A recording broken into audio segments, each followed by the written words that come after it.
Just ഒരു troll എന്നുള്ള നിലയിൽ കണ്ടാൽ മതി നിങ്ങൾ കാശ്മീരിലേക്ക്. So I think it would never happen. ഇങ്ങനെ ആകരുത് എന്ന് ആഗ്രഹിച്ചുകൊണ്ട് ഞാൻ ജസ്റ്റ് ഒരു ഇത് പറഞ്ഞതേ ഉള്ളൂ. ഇതിനകത്തുള്ള ഈ ഒരു വിഷയം കണ്ടതിലുള്ള ഒരു ആത്മരോഷം കൊണ്ട് ഞാൻ എഴുതുന്നേ ഉള്ളൂ. അടുത്ത തവണ ജമ്മു ആൻഡ് കാശ്മീരിൽ പോവുകയാണെന്നുണ്ടെങ്കിൽ ഡോണ്ട് ഫോർഗെറ്റ്. നിങ്ങളൊരു യാത്രയ്ക്ക് പോകുമ്പോൾ എപ്പോഴും പറയുമല്ലോ എന്തൊക്കെ മുൻകരുതലുകൾ വേണ്ട. ഒന്ന്, ലേൺ കലിമ ബൈ ഹാർട്ട്. ആദ്യം കലിമ കാണാൻ പഠിച്ചുകൊണ്ട് പോകും. രണ്ട്, undergo a crash course on Quran, Hadith. The deeper the better. ഒരു ഖുറാനെക്കുറിച്ചൊരു അത്യാവശ്യ വിവരങ്ങൾ. പിന്നെ learn a few significant words related to Islam. ഇസ്ലാമുമായിട്ട് ചില വാക്കുകൾ, നല്ല വാക്കുകൾ, പ്രധാനപ്പെട്ട വാക്കുകളൊക്കെ ഒന്ന് പഠിച്ചുകൊണ്ട് പോകുന്ന നല്ലതാണ്. പിന്നെ dispense with non Muslim dress code and simple. കൈലച്ചാരുടെ ചാമ്പൽ, കുറി, പിന്നെ കൊന്ത, കിന്ത, ഇതൊക്കെ ഒഴിവാക്കുക. ഇതെല്ലാം ഹോട്ടലിൽ വെച്ചിട്ട് പുൽമേടിലേക്ക് പോവുക. പിന്നെ ഡ്രസ്സ് കണ്ടു കഴിഞ്ഞാൽ തിരിച്ചറിയാൻ.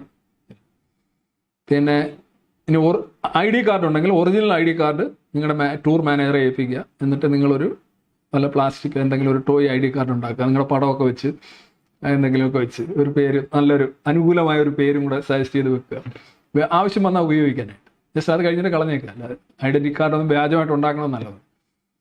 പിന്നെ ഇതെല്ലാം നിങ്ങൾ എടുത്താലും നിങ്ങളുടെ ലെക്ക് അനുസരിച്ചിരിക്കും. കാര്യം പരിശോധന അടുത്ത ഘട്ടത്തിലേക്ക് കടന്നു കഴിഞ്ഞാൽ നിങ്ങൾക്ക്, പക്ഷേ ഒരു ID കാർഡിലൊക്കെ പേര് കണ്ട് പക്ഷേ അവർ വെറുതെ വിട്ടാൽ നിങ്ങൾ രക്ഷപ്പെടും. പിന്നെ ഇതെല്ലാം കണ്ടീഷൻസ് അപ്ലൈ ആണ്. ഈ ഫൽഗാം മോഡൽ ഉള്ള ഒരു അറ്റാക്ക് ആണെങ്കിൽ ഇതുകൊണ്ടൊക്കെ പ്രയോജനമുള്ളൂ. എല്ലാ അറ്റാക്കും അങ്ങനെ ആവണമെന്നില്ല. ഇത് പല രീതിയിൽ വരാം. ഇത് കണ്ടു കഴിഞ്ഞാൽ നമുക്ക് തോന്നുന്ന ഒരു പ്രതികരണം, സ്വാഭാവിക ഒരു പ്രതികരണം എന്നുള്ള നിലയിൽ ഞാൻ പറഞ്ഞതേ ഉള്ളൂ. That's why a handbook to the tourist to JNK. പാലക്കോട്ടെ പോലെ ഒരു പ്രത്യാഗമനം ഇത്തവണ പ്രതീക്ഷിക്കുന്നു. ഇപ്പോൾ ആക്രമണം നടത്തുന്നതിന് അങ്ങോട്ട് പോയി ആക്രമിക്കേണ്ട കാര്യമില്ല. ഇവിടുന്ന് വേണമെങ്കിൽ കുറേ, ഇതൊക്കെ ഓരോ 5 വർഷം, ഓരോ 6 വർഷം കൂടുന്തോറും ഇങ്ങനെ ഓരോന്നുണ്ടാകുന്നു എന്നാണല്ലോ ഇപ്പോൾ ലേറ്റസ്റ്റ് വന്നതിൽ നിന്നും.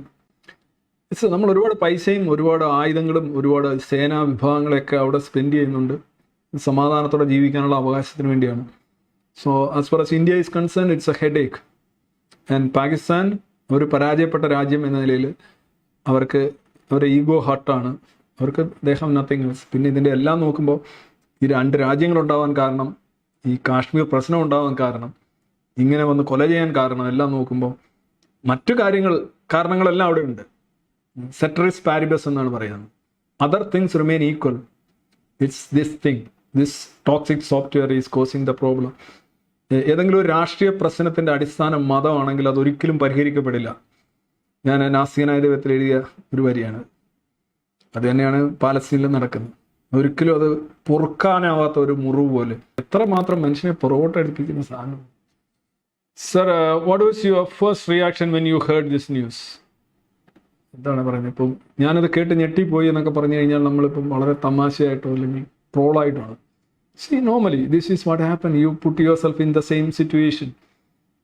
അപ്പോൾ നിങ്ങൾ മനുഷ്യനൊരു ഗുണമുണ്ട്. ഇപ്പോൾ നിങ്ങൾ കണ്ടിട്ടുണ്ടോ ഈ ഇറച്ചിക്കടയിൽ ഈ ആടിൻ്റെയും പോത്തിൻ്റെയൊക്കെ മാംസ കഷ്ണങ്ങൾ ഇങ്ങനെ തൂക്കിയിട്ടിരിക്കുന്ന തൊട്ടടുത്ത് അടുത്ത ദിവസം അറക്കാനുള്ള കന്നുകാലികളെ സൂക്ഷിക്കാൻ അതിൻ്റെ മുന്നിൽ വെള്ളമൊക്കെ വെച്ചിട്ടുണ്ടാവും.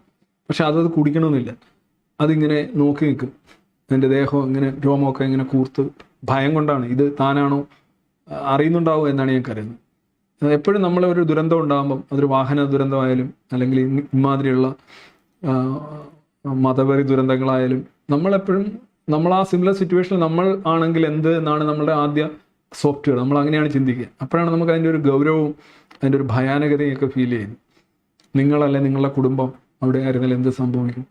ജസ്റ്റ് ലൈക്ക് അതാണ് ഇവർക്ക് സംഭവിച്ചത്. They are innocent, they haven't done anything wrong, but it's very painful. നമ്മൾ ഒരു സ്പീഷീസ് ആയതുകൊണ്ട് നമുക്ക് തോന്നുന്നതാണ്. I feel like when security measures means 90% of the time, when it failed that 1%, it has been seen as 100% failure or a grave mistake. That's absolutely right. ഭീകരവാദികൾക്ക് ഒരു പ്രാവശ്യം ജയിച്ചാൽ മതി, എപ്പോഴെങ്കിലും ജയിച്ചാൽ മതി. Hamas rocket വിടുന്നതുകൊണ്ടാണ്. 100 പോയി കഴിഞ്ഞാൽ അവർക്ക് പ്രശ്നമില്ല. ഏതെങ്കിലും ഒരെണ്ണം ഹിറ്റ് ആയി കഴിഞ്ഞാൽ ബാക്കിയുള്ള 99% പരാജയവും വിജയമാക്കാൻ ആ ഒന്ന് മതി. പക്ഷേ ഇസ്രായേലിൻ്റെ കാര്യത്തിൽ നേരെ തിരിച്ചാണ്. They have to be successful every time. അവർക്കൊരു യുദ്ധം തോക്കാൻ പറ്റില്ല, ഒരു റോക്കറ്റ് മിസ് ചെയ്യാൻ പറ്റില്ല. അത് അവർ റോക്കറ്റ് മിസ് ചെയ്ത് കഴിഞ്ഞാൽ തന്നെ എതിരാളി വിജയിച്ചു എന്നാണ് പറയുന്നത്. 99 റോക്കറ്റ് അവർ അടിച്ചിടുന്നത് കാര്യമില്ല. സെക്യൂരിറ്റി എന്ന് പറയുന്നത് അങ്ങനെയാണ്. സെക്യൂരിറ്റി എപ്പോഴും വിജയിക്കണം. അവർ ഏതെങ്കിലും ഒരു തവണ വിജയിച്ചില്ലെങ്കിൽ എല്ലാവരും പറയുക ആ സെക്യൂരിറ്റി ആകപ്പാളി മറ്റേതാണ് മറിച്ച് നീയൊക്കെ എവിടെയായിരുന്നു, എന്താണ്, ഇന്റലിജൻസ് എവിടെ പോയി. സേവ് പാലസ്തീൻ പോസ്റ്റ് ചെയ്ത ആരെയും ഇപ്പൊ കാണാനില്ലല്ലോ. ഹമാസ് ചെയ്ത അതേ പരിപാടിയാണ് ഇപ്പൊ. അതിനേക്കാൾ നേരെ തിരിച്ചാണ്. ഈ ഹമാസിനോടൊപ്പം നിൽക്കുന്ന പല ആളുകളും, ഈ സോഷ്യൽ മീഡിയയിലൊക്കെ നിൽക്കുന്ന പല ആളുകളും ഇപ്പൊ ഇത് ടെററിസം ആണ് എന്ന് പറയുന്നുണ്ട്. എന്നാ എജ്ജാതി ഇരട്ടത്താപ്പാന്ന് ആലോചിച്ച് നോക്കുക. ഇത് ടെററിസം ആണെങ്കിൽ ഈ ഹമാസിനോടെ നിൽക്കാനും പറ്റില്ലല്ലോ. ഇത് രണ്ട് സ്റ്റാൻഡേർഡ് പറ്റത്തില്ല. ഇതിപ്പോ എന്ന് പറഞ്ഞാൽ കുറച്ചുകൂടെ സോഷ്യൽ പ്രഷർ ഉള്ളതുകൊണ്ടും മെസ്സാജ് ഇങ്ങനെ പറ്റാത്ത ഒരു ഇക്വേഷൻ ആയതുകൊണ്ടും അങ്ങനെ പറയുന്നു എന്ന് കണ്ടാൽ മതി. Do you feel like there is also a chance this attack could have been executed without any knowledge of Pakistan military? What do you think?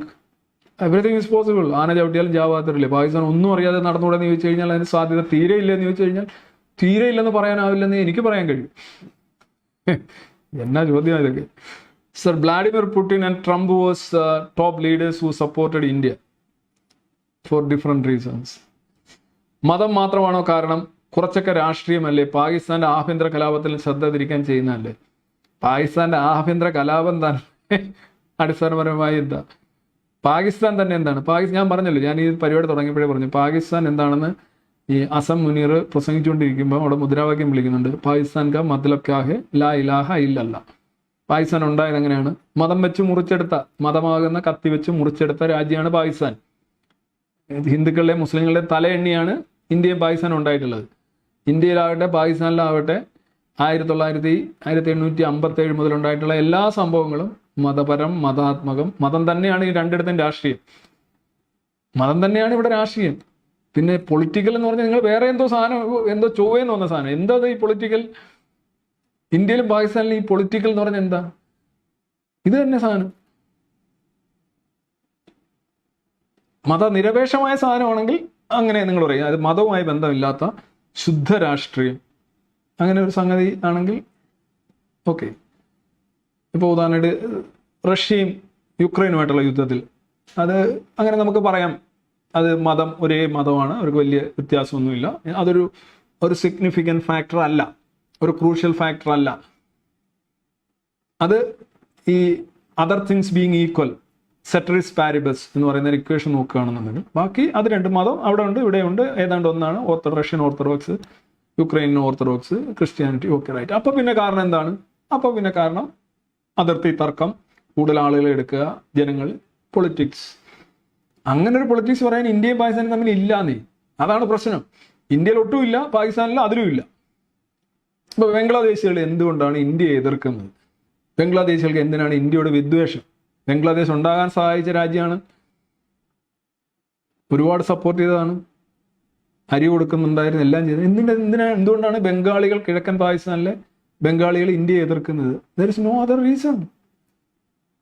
ചൈനയിൽ പോയിരിക്കുന്നു, ചിക്കൻ നെക്കിനെ കുറിച്ച് പ്രസ്താവന നടത്തുന്നു. എന്ത് കാരണത്താൽ? നമ്മൾ എന്തെങ്കിലും ആക്രമണം നടത്തിയോ? അല്ലെങ്കിൽ ഇവിടെ നമ്മൾ എന്തെങ്കിലും അവർക്കെതിരെ ഒരു വിരുദ്ധമായ അഭിപ്രായം കീപ്പ് ചെയ്യുന്നു? ഒന്നുമില്ല.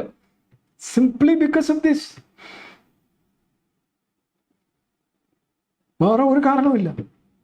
അതിന് പൊളിറ്റിക്സ് എന്നൊക്കെ പറഞ്ഞാൽ പൊളിറ്റിക്സ് എന്നൊക്കെ എന്ത് പേര് വേണമെങ്കിലും വിളിക്കും. പക്ഷെ ഇവിടെ സംഗതി ഇത് തന്നെയാണ്.